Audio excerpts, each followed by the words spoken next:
Welcome to another episode of The Healthy Speaker. I'm Vanessa Emerson, founder of The Dental Speaker. Thrilled to be here as your host today, as I welcome two of my dearest friends, Dr. Karen Tindall and Dr. Laura Schwindt, to our show today. Thank you for being here. Well, thank you for having us. We're super excited and always love coming into this room with you, Vanessa. Oh, yeah. Thank you. It's a delight for me. Anytime we can chat with you is a good day. So thank you for having us. Well, I feel like I should have my mint door background. We should have coordinated that ahead of time, right? We could have all had, like I said, I love your mint door. So I'm going to ask you guys to give us a little detail about what is the mint door and who are you. But I would say first, what I would love to share with the community and why I have asked you guys to be here with the Healthy Speaker is because what I know to be true about you is that you walk your talk. And that what I've seen with the work that you do through some of the different meetings, my meeting or the Do Retreat, or just in some of the work that we've done together, I can see that you are so passionate about helping others be able to tap into their inner gifts, into their inner wisdom, to be able to live their best lives. And that's really what we're here, what we're about here with the Healthy Speaker Initiative. So I just wanted to kind of cue it up that way and say thank you, first of all, for the gifts that you're sharing with our dental professionals in the dental profession. It's just really wonderful to have you here. And I'm going to hand it over to you guys to decide who wants to talk first. But what is the Mint Door? And maybe you could give us just a little intro about like how you connected. Go ahead, Karen. Okay, so I'm going to give you the story about how we connected, and then Laura, you can share about what the Mint Door is, because that kind of follows in like a chronological way. You can see my scientific brain working there. I'll start at the beginning. So Laura and I met back at the very beginning of 2020, so it was pre-pandemic, but we were connected by the one woman who we regard as the fairy godmother of women in the dental industry, and that's Anne Duffy. And she connected us through Dew, and the rest is history. Basically, we had a mutual passion for the well-being of people within dentistry, and that's the whole industry. And our conversations always would be agreeing on so much, and we knew there was a bond. And we basically, first of all, we started as friends, and then there's another fairy godmother in this story as well, and that is you, Vanessa, because the first place that Laura and I met in person in real life was at Jumpstart in 2021. So that was the first place that we ever saw each other and in real life. And from then, again, there's history from that, because that's when we just had more ideas about there's something we could do together here. We're following a same passion, and it just was the next natural step that we created the Mint Door, thanks to two fairy godmothers. Mm-hmm. And thanks to you listening to your inner wisdom. Yeah. So, thank you for that. Yeah. Laura, what is the Mint Door? Yeah, the Mint Door was really born from a genuine, authentic, vulnerable conversation. And this conversation happened over dinner and with another dentist who's in our world, Julie Kellogg. And we knew we had hit on something really special in that moment, in that as professional high achievers, we often put on this mask that we have it all together. We're doing it. We are on the path. And on the inside, we are a mess. And that it doesn't have to be that way. Number one, we can open up to each other. And by opening up to each other and having these real, authentic conversations, we can heal. And then together, we can forge a new path, one of well-being, total person, whole person well-being, so that we can not only take care of all the people we want to take care of in the world, but most importantly, have ourselves as top priority. Mm. And so that was the birth of the Mint Door. And since then, it has evolved into many different directions. But the whole point of the Mint Door is to promote whole person well-being to our lovely colleagues in the dental world. Wow. Mhm. That's a beautiful mission. Mm.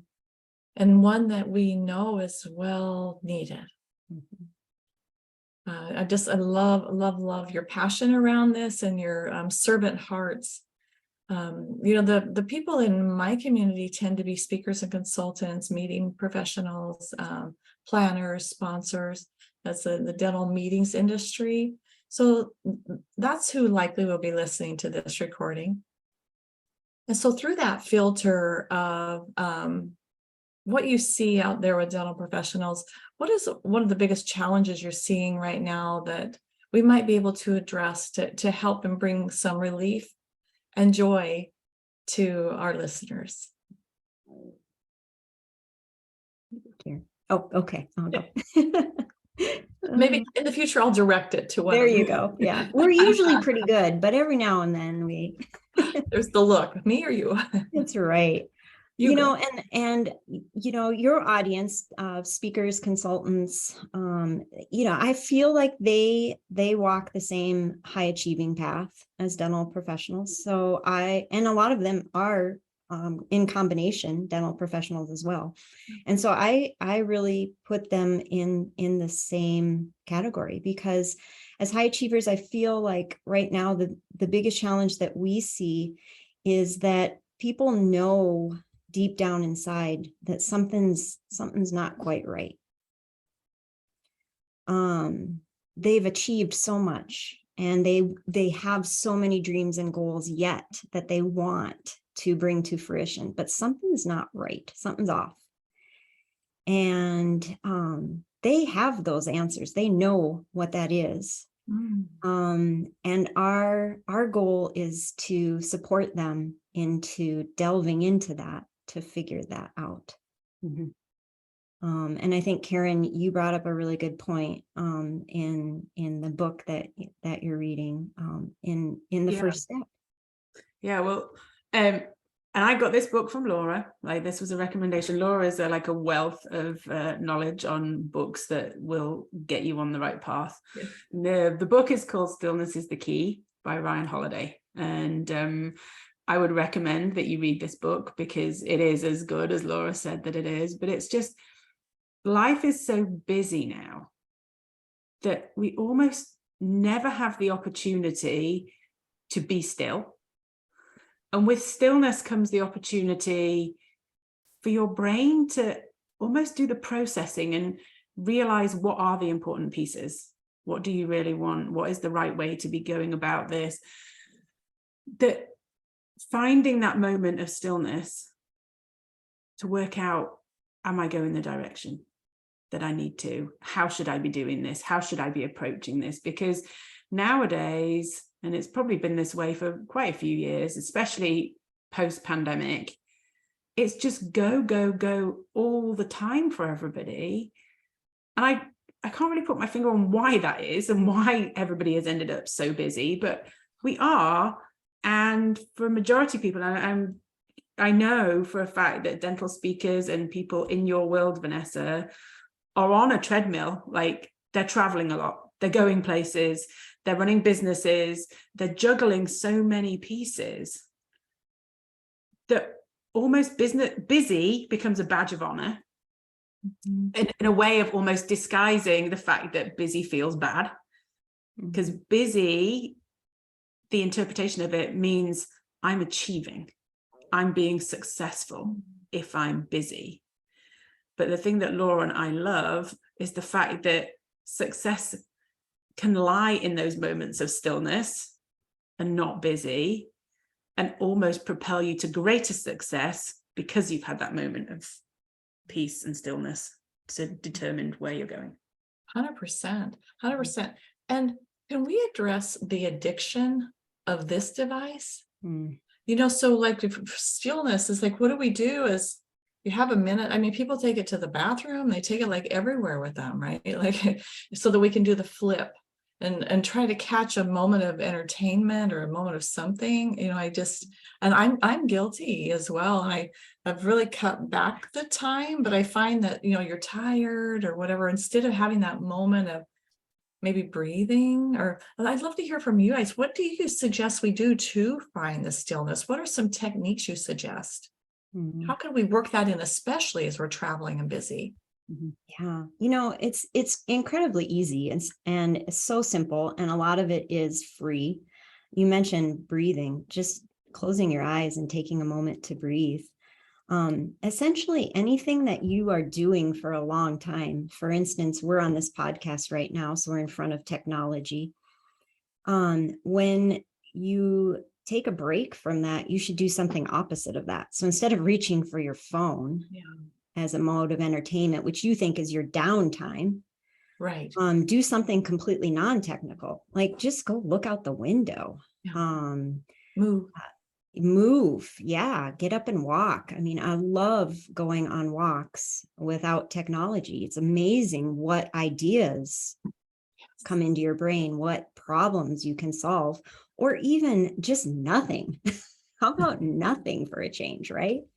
But yeah, just stretching, taking a drink of water, connecting. We're so connected nowadays, but are we connecting? You know, how can you connect with someone on a genuine, heartfelt level in that moment, in that break? So just super simple, nourishing yourself with some healthy food. Yeah, so lots of really simple techniques that you can implement, even when you're traveling at the airport, you know, like getting up and walking and giving someone a compliment and looking out the window, taking a break from your phone. I think it's that piece, and when you're saying, Vanessa, you know, it's that phone comes everywhere with everybody. And this is a really common thing that we come across all the time when we're working with people, is this interpretation that mindless scrolling on my phone is relaxation. Yeah. And it's one of the biggest challenges that Laura and I face when we're working with people, is having people understand that the phone isn't relaxation. It is still scrambling your brain when you are doing that, like Laura said, it's the opposite. The difficult piece is helping people. It's an addiction. Yeah, it is. And it's an addiction to dopamine that causes the need to be on that phone. We love it if the phone pings, if it gives us a notification. It's trying to attract us in, but we're so well trained by it that it's like when you see that you've got 6 Facebook notifications, it's so difficult to resist. But it's like, something good's going to happen. Somebody wants to talk to me. Somebody wants to interact with me. And like you said, Laura, it's the connection isn't there with real people. So it's not an easy thing to say, okay, as of today, I'm not going to touch my phone, because we love that dopamine hit from doing it. But using those techniques Laura was talking about and doing those things is a way to start to overcome it. And it might not be easy the first week that you try this. It might not be easy for the first month that you're trying to change. But over time, when you get used to changing that story. So maybe one suggestion would be today, when you hear your phone ping, don't go rushing to it within the first 5 seconds to see who it is. Right. I like to play a game with myself now that I'm like, no, I'm not going to go look at that. Like, it wants to control me. So leave it for a bit. Do something else. Yeah, I love that, Karen, and I love if-thens. I'm a big if-then person. So anytime I want to implement something, I create an if-then. So if I'm drawn to my phone, then I'm going to go get a drink of water and take a look outside first. You know, so it's an if-then. If I find myself scrolling, then I'm going to do 10 squats or whatever it is, whatever works for you. But the more you do those if-thens, it becomes then your default. and you rewire. We all know that you can rewire your synapses in your brain. And then all of a sudden now, when I have that urge, I know that I don't even have to think about it. I'm going to go get a drink of water and play with the dog outside, whatever it is. The funny thing with that, with the 10 squats, is we could be creating an industry of dental speakers with really big thighs. Really Squats don't give you big thighs. Now, come on. I'm teasing. But like in the world generally, if we all did like, it made me giggle. 100 squats a day would be a really good thing for us. You know, something I'm thinking too is like, how do we use technology like in a way that helps us? So we hear the ding, or what if we set alarms? Or like on my watch, it tells me, you know, every so many minutes to get up and move. It like vibrates and it tells me to get up and move. And then it tells me when I've cleared the bar. And it's like I'm using technology to keep me moving. Or what if instead of in the morning, first thing we do, reaching for Facebook or Instagram, what if we reached for Audible? Mhm. What if we reached for something that was like meditative music? Mhm. Right. So if we have a desire to grab this, what if we grab it and instead as we were making that weaning ourselves from it. So like this morning, I've been listening to a really good book you guys would like. Change Your Schedule, I actually got it here. Change Your Schedule, Change Your Life on Audible. Suhas, I can't say his last name, Kershagar, doctor, and Change Your Schedule, Change Your Life. So I was listening to that this morning instead of, you know, rock music or something like that, which sometimes I feel like I want to dance a little, you know, which is good too. But yeah, anyway, just some thoughts there. And another thing I use my phone for is alarms every couple hours so that I repeat certain mantras that I'm wanting to just keep vibrationally active for me. So it's like, maybe it's like trying to use that device in a way that serves. Mm-hmm. And so thank you. This is such a great conversation. Thank you. So we were talking about the stillness. Do you have a recommendation around a certain breathing exercise? That was one thing you mentioned. Is there would you want to guide us in a quick, real quick breathing exercise that we can learn? I put you on the spot. Do you have a favorite go-to for the stillness? There's a couple things to know about breath work, and it's really interesting. But basically, if you want to calm yourself, if you want to go into your parasympathetic nervous system, your rest and digest, what you want to do is you want to have your exhale longer than your inhale. Mm-hmm. And so the thought too is full breaths. A lot of times we say deep breaths, but some people that means in the chest, and that cannot be deep. So thinking of full, where you're expanding your whole diaphragm around your rib cage, a full breath. All right. And so if we exhale longer than we inhale, that will calm us. That will bring us into rest and digest. It's an excellent thing to do before you eat so that you are actually able to digest your food. It's an excellent thing to do if you wake up in the middle of the night. It's an excellent thing to do if you're feeling anxious and want to calm yourself. It's true. However, you can also use the breath as essentially a little caffeine boost when you're feeling lethargic, when you're wanting to reach for that afternoon caffeine or energy bar or whatever. You can switch it and just have your inhale longer than your exhale. So you flip it. Interesting. Yeah. So it speeds you up a little. Yep. So it's an excellent way to just energize yourself without any of the things we usually energize ourselves with. And so the two of my favorites, and I talk about, and Karen knows this is my favorite, is the physiological sigh. Now, this is something we naturally do on our own about every 5 minutes. It's a reflex. And if you imagine, I like to give the example of a toddler crying, because a toddler crying is doing the physiological sigh. All right. So a toddler crying is.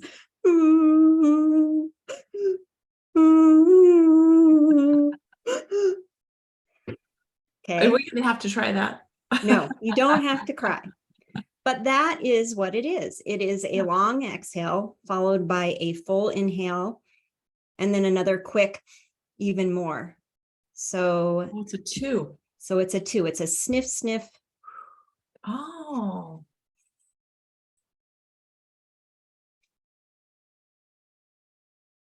Look how interesting. It does a thing. And yeah, and 3 to 5 of those immediately shifts. It's been actually shown that doing this technique throughout the day is better than meditation as far as being able to shift Girl. your, yeah, Wow. yeah. So that's my favorite go-to. And you can do that with your eyes open. You can do that while you're driving. You can do that while you're in line at the airport, irritated with security. You can do that anytime When you're waiting to go on stage, when you're waiting to go on stage. the physiological sigh. Mhm. That's cool. Yeah. So, and I learned that from Andrew Huberman, who is the Huberman podcast, Huberman Lab podcast, which if you want to look it up, that's a great resource. But and then the energizing one that I love the best is the Wim Hof breathing technique. So that's a great one to get you energized if you're feeling kind of sluggish. And should we just look that one up, or do you want to give us like a 30-second? Is there a 30-second minute? There's not. I would look that one up because it takes about 2 minutes to do. Okay. Yeah. Well, we'll save that for a future experience, because I do want to talk about Unburden to Flourish. And I heard you guys deliver this, I think on a live crew, and I think also I've heard it a couple of times. I think maybe even in person at the Do Retreat. I'm trying to remember. And it's such a wonderful workshop. And I would love for you to share a little bit more about your UNwebinar, because I believe that those who are listening would benefit from this learning. Yeah, well, I mean, thank you for the opportunity to share about this, because this is something that Laura and I are so passionate about. And the things that we've done before at the Do Retreat and other places that you may have heard it was just Unburden on its own. This now we have put 2 workshops together. So we took our Unburden workshop and our Flourish workshop, and now we have packaged them together in one kind of special gift wrap that everything is now in one workshop. So once you can unburden the load that as a professional busy person you carry every single day, you are then able to flourish. And when we think about the load that we carry, there are many pieces that make this up. It could be the mental load of all those things that you have to do every day, and mental load is described and defined as you're the one person who has to remember everything. And if you're running a business and you're a speaker and you're traveling, there's a lot to juggle in your brain in any one day. You may be at a meeting about to speak, but on the other side, you've still got your business which is running, and you may have clients still getting hold of you. And there's plus you probably have got family at home that are relying on you for things, and you have responsibilities at home. So mental load is a big piece of it. There's also emotional load of how you're actually feeling and the things that are put on you. That is a burden to the load that you carry. And also a physical load. Are you feeling great? Do you have health issues at the moment? Are you doing things that are physically draining and demanding on your body? Because traveling is not easy when you're always on the go. And so you might be on your feet all day, giving a whole day presentation of something. So there's so many pieces of what make up the load that we carry. And we, on this now, we're calling it an unwebinar. And I'll let Laura describe what unwebinar means. Great. But we're listening to what people have told us about how they want to access content, and how to make it easy, a no-brainer, make it simple, make it accessible, that despite the fact that you are so busy, we'll put that in inverted commas, you can still do this unwebinar with us. So Laura, why don't you share about what an unwebinar is? Yeah. Well, yeah, thanks. That's we listened to people that have come to the separate workshops, and we have combined this a few times. And we listened to some of the people that came and others that wanted to come but couldn't. And the feedback was, and I've felt this personally myself as well, was that a 3-4 hour webinar is really challenging to find to fit into your schedule. It's not that you don't want to do it. It's that on the day it's hosted, you might have something else going on. Right. Maybe not for the whole time, but for a period of time. And so you're like, then maybe you could get the recording, but when are you really going to sit down and watch that whole 3, 4, 5 hour recording, right? And so that was one of the feedbacks is, I want to do this stuff. I don't have it into my schedule that far in advance, and so that requires some planning. The other piece of it is sometimes during a webinar, they say something and I miss it. I'm distracted or I didn't get it. I'd love to be able to pause it and rewind and really listen to this. Or I'd love to do the exercise they're talking about in real time in this moment that I've dedicated to watching. And so we have decided to release pieces of our webinar in video format once a week over 5 weeks. So it gives that attendee a whole week to pick and choose when they sit down with this content. It gives them an opportunity to pause, to rewind, to replay, to do the exercise. And then during that week, Karen and I will be hosting optional office hours, basically, for anybody to pop in. And they don't have to stay for the whole time. They can come ask a question. They can come stay the whole time and build community if they'd like. They can come and just listen. And so those are optional. And we're going to, with each cohort, really kind of tune into what are good times for those core cohorts so that we can maximize the possibility that if they want to attend those optional times, they can. And so just really trying to acknowledge that people are hungry and want to do this. They want to take care of themselves. But yet, there's a lot of demands as busy speakers, consultants, dental industry leaders. There's a lot of demands on our time and our energy. And so we want to be accommodating. That's awesome. So the Unwebinar, Unburden to Flourish, where do we find out more about this? Is it at your website, TheMintDoor.net? Yes. Awesome. TheMintDoor.net. And I know we're running short on time. We're going to need to start wrapping up here. So there were a couple other things I wanted to be sure and share, but we don't have time for it today. So I will put notes in our show notes for these other programs. I know one I want to mention for sure, just quickly, is that Laura and Karen have this incredible idea of offering a workshop to their colleagues to share in their proposals for their clients. In other words, they would give you a free workshop to share to someone you're going to be working with as you give them a proposal. It helps bring more value to your new client.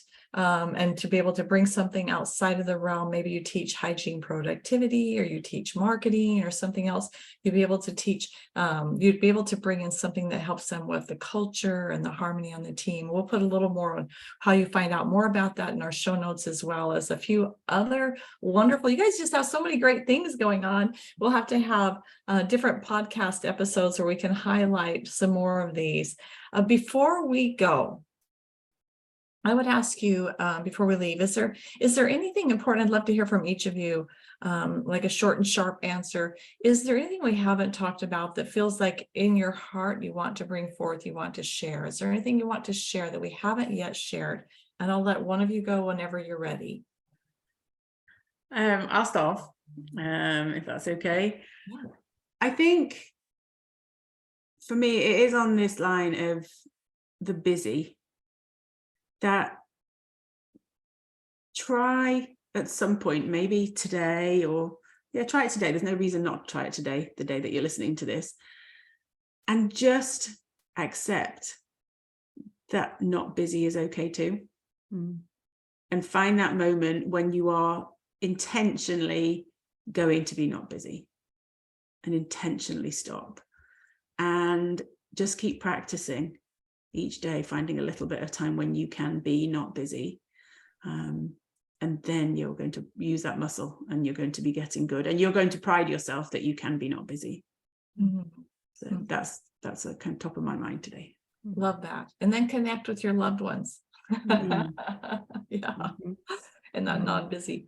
Laura, how about you? Yeah. You know, what's been on my heart lately is knowing deep down that each and every one of us has an authentic gift to bring to this world.